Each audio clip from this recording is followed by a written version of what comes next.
আসসালামু আলাইকুম। বর্তমানে বাংলাদেশে ইসলাম বনাম বিএনপি মুখোমুখি হতে যাচ্ছে। দেখেন, এটা অতীতে আওয়ামী লীগ বনাম ইসলাম ছিল, কিন্তু কিন্তু এবার ইসলাম বনাম বিএনপি কেন? আপনারা বিএনপির গুরুত্বপূর্ণ তিন নেতার বক্তব্য দেখতে পারেন, এবং বিএনপির ভারপ্রাপ্ত চেয়ারম্যান জনাব তারেক রহমানের বক্তব্য। উনি স্পষ্ট ভাষায় বলতেছেন যে বাংলাদেশে কোনোদিন চরমপন্থা বা মৌলবাদ যেন অভয়ারণ্য যুগে মানে কাজ করতে না পারে, মানে মৌলবাদের যাতে উত্থান ঘটতে না পারে, সেজন্য নাকি বিএনপি সেদিকে লক্ষ্য রাখতেছেন। আর বিএনপি মহাসচিব মির্জা ফখরুল ইসলাম আলমগীর তো স্পষ্ট ভাষায় বলে দিয়েছেন যে বিএনপি কিন্তু জামাত নয়, বিএনপি শরিয়া আইনে বিশ্বাস করে না। আর ইকবাল হাসান মাহমুদ টুকুর ওনারও স্পষ্ট বার্তা যে ওনারা গণতন্ত্রে বিশ্বাসী। ভালো কথা, গণতন্ত্রে বিশ্বাসী হোক, সমস্যা নেই, কিন্তু ওনারা ইসলামী শরিয়া আইন বা ইসলামী রাজনীতিতে তারা বিশ্বাস করে না। দেখেন, অতীতে আওয়ামী লীগের এই যে একটা কর্মফল ছিল, ইসলাম বনাম আওয়ামী লীগ কিন্তু মুখোমুখি ছিল। বিএনপিকে কিন্তু আমরা এভাবে কখনো দেখিনি, আর বিএনপি কখনো কিন্তু এভাবে বলেওনি। যদিও 18 সালে মির্জা ফখরুল ইসলাম আলমগীর তখনও বলেছিলেন, এবারও বলেছেন, তখনও বলেছিলেন যে আমরা শরিয়া আইনে বিশ্বাস করি না।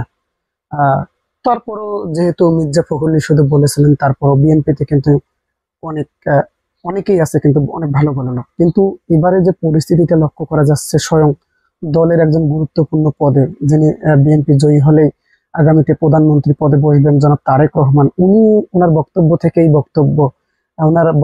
মানে ওনার মুখ থেকে যে বক্তব্যটা বের হয়েছেন, মানে মৌলবাদীদের ঠেকাতেই নাকি বিএনপির লক্ষ্য রাখবে। এইটা আসলে বক্তব্যটা কেন কেন দিল আসলে এরকম বক্তব্য? হঠাৎ করে কেন ইসলাম বনাম বিএনপি মুখোমুখি হলো? দেখেন, আপনারা লক্ষ্য করে যদি দেখেন, তারেক রহমান কিন্তু দেশে আসতে পারতেছেন না। অথচ জানার কথা যে 5 আগস্টের পরে কিন্তু তারেক রহমান দেশে আসতে পারতো, কিন্তু আসতেছেন না কেন? দেখেন, তারেক রহমানের একটা কিন্তু ভয়ের কারণ আছে। যদি বাংলাদেশে তিনি আসেন, তাহলে ভারতীয় বা ভারতীয় যে গুপ্তচর আছে, তারা কিন্তু তারেক রহমানকে হত্যা করতে পারে। এজন্যই কিন্তু তিনি বিদেশে বসে কিন্তু ভারতের সঙ্গে, আপনারা শুনতেছেন ভারত বিএনপি সমঝোতা, বিএনপির সাথে ভারতের যোগাযোগ হয়ে গেছে, এই হয়েছে সেই হয়েছে, এগুলো শুনতেছেন না? এগুলো কিন্তু আসলেই সত্য।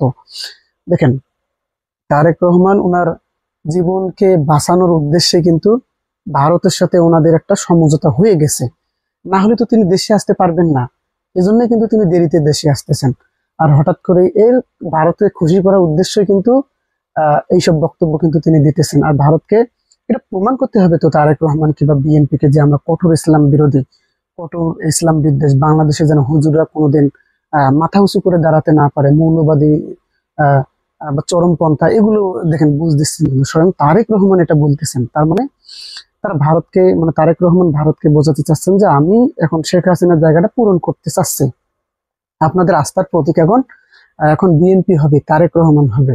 এজন্যই কিন্তু দেখেন তারেক রহমান দেশে আসতেছেন না, এবং আওয়ামী লীগের জায়গায় কিন্তু বিএনপি বসে গেছে। আপনারা অনেক দিন থেকে প্রমাণ সহ দেখে আসতেছেন।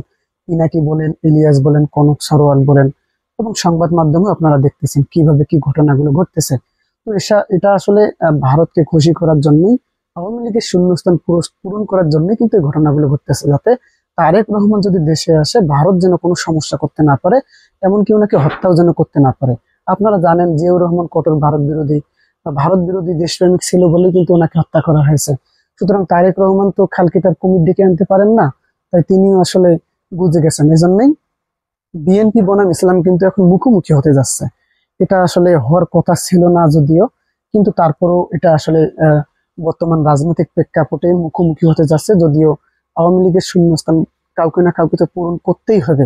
আর বাংলাদেশে দলগুলো মনে করে, বাংলাদেশে যে রাজনৈতিক দলগুলো মনে করে যে তারা মনে করে যে আমরা বাংলাদেশের রাজনীতি আমাদের করতে গেলে, ক্ষমতায় আমাদের যেতে হলে ভারতকে আমাদের লাগবে। এই জন্য কিন্তু এই প্রেক্ষাপট ভারতকে খুশি করানোর জন্য এবং তারেক রহমানের জীবনের নিরাপত্তার জন্য কিন্তু তিনি এভাবে বলতেছেন। এটা মুখোমুখি হয়ে গেছে এখন ইসলাম বনাম বিএনপি। এভাবে কিন্তু বিএনপি ইসলাম থেকে বিচ্ছিন্ন হবে, এবং জনগণ থেকেও কিন্তু তারা এভাবে বিচ্ছিন্ন হবে এসব কথাবার্তা বলে। মৌলবাদী বলা হয় কেন? দেখেন, মৌলবাদী তো আমিও একজন মৌলবাদী, আপনি মুসলমান হলে আপনিও একজন মৌলবাদী। মৌল মানে মূল, মূল শব্দ হইতেছে ইসলাম, ইসলামই হইতেছে মূল। তো আমরা ইসলাম থেকে এসেছি। আমরা মৌলবাদী হলেও বা কি, না হলেও বা কি, আমরা খাঁটি ইসলামিক। তো সেখানে মৌলবাদীদের উত্থান আপনারা রোধ করতে কখনোই পারবেন না। আসলে আওয়ামী লীগও পারেনি, বিএনপিও পারবে না। তারেক রহমান, আপনি ভারতকে খুশি করার জন্য এইভাবে বলে আপনি আসলে ভারতকে খুশি কিভাবে করাবেন আমি জানি না, কিন্তু আপনারাই কিন্তু শেষের ধোকায় পড়বেন। দেখেন, এখন সাধারণ মানুষ তো বিএনপি কে অনেক ভালোবাসে, কিন্তু জামাতে ইসলামী বর্তমানে জনপ্রিয় একটা রাজনৈতিক দল হয়ে উঠতেছে। তবে বিএনপি কিন্তু টপে আছে, আপনারা জানেন। বিএনপির অনেক নেতাকর্মী কিন্তু সে পর্যায়ে দিক বিবেচনা করলে বিএনপি কিন্তু অনেক টপে আছে। সুতরাং বিএনপির আর যে নেতাকর্মীরা আছে তারা কিন্তু মুসলমান, তারা মুসলমান, কিন্তু এখানে মৌলবাদ বলে আহ বিএনপি নেতাকর্মী বা মুসলমানদের আসলে গালি দেওয়া হচ্ছে। কিন্তু বাংলাদেশে কিন্তু মৌলবাদ শব্দটি গালি হিসেবে বিবেচিত করা হয়, গালি দেওয়ার জন্য প্রয়োগ করা হয়। কিন্তু আসলে প্রত্যেকটা মুসলমানই কিন্তু একজন মৌলবাদ, একজন মৌলবাদী, এটা আসলে আপনাকে মানতে হবে।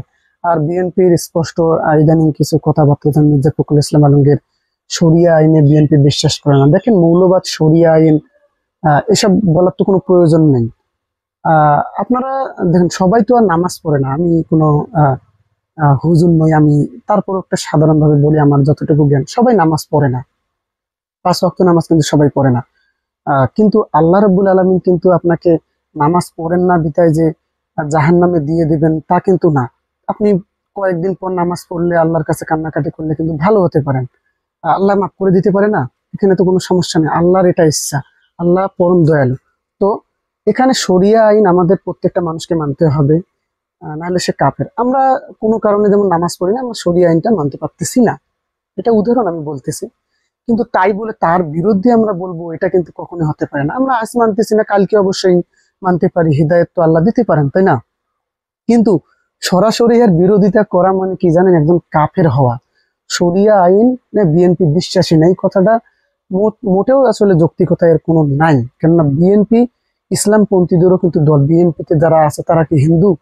বেশিরভাগ কি হিন্দু? হিন্দু তো আছে, জামাতেও আছে, আওয়ামী লীগেও আছে। কিন্তু বিএনপিতে যেগুলো আছে ওরা তো মুসলমান নাকি? বিএনপির কেন্দ্রীয় পর্যায় থেকে তৃণমূল পর্যায়ে যারা আছে ওরা তো মুসলমান নাকি? আহ শরিয়া আইনে বিশ্বাস করি না, বিএনপি বিশ্বাস করে না, এইসব বলার কোনো তো কারণ নেই। আমরা বলবেন যে বিএনপি মানতে পারতেছে না, এটা বলারও তো দরকার নাই। হ্যাঁ, আমরা পরিস্থিতির কারণে মানতে পারতেছি না, কিন্তু তাই বলে এটা আমরা অস্বীকার করব কেন?